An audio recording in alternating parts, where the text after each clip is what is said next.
उद्याच्या भाऊच्या धक्क्यावर आपल्याला रितेश भाऊ, विशाल आणि राकेश यांना सुनावताना दिसणार आहेत। घरामध्ये नॉमिनेशन टास्क होता, त्यामध्ये तुम्हाला एका वीक सदस्याला नॉमिनेट करायचे होते।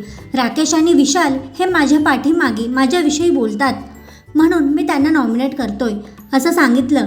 त्यांना जे वाटलं ते त्यांनी बोललं, पण विशाल यावरून ट्रिगर झालेत आणि त्यांनी बिग बॉसचं नाव घेऊन सांगितलं की मला बिग बॉसने हे कन्फर्म केलंय की राकेशही त्यांच्याविषयी त्यांच्या पाठीमागे बोलतात, परंतु बिग बॉस इथे कोणाच्याही भांडणात कधीच हस्तक्षेप करत नाहीत आणि कन्फेशन रूममध्येही कोण कोणाविषयी काय बोलतंय हे कधीच सांगत नाहीत, कारण हा गेमच तो आहे।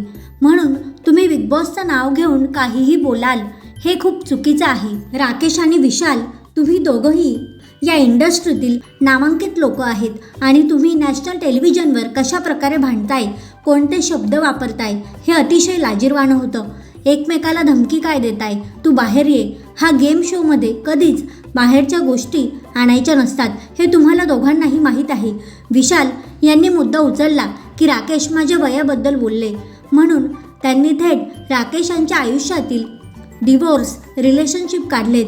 विशाल एखाद्याच्या वयाबद्दल बोलणं आणि त्याच्या आयुष्यातील घडून गेलेल्या गोष्टींबद्दल बोलणं याच्यात खूप फरक असतो, हे तुम्हाला सागर आणि अनुश्री समजावत होते, पण तुम्ही ऐकून घेण्याच्या मनस्थितीतच नव्हता आणि बिग बॉसने सांगितलं की राकेश आणि विशाल लांब व्हा, तरीही विशाल राकेश यांच्या अंगावर धावत गेले आणि राकेश यांना धक्का मारला म्हणून बिग बॉसने दोघांनाही शिक्षा सुनावली।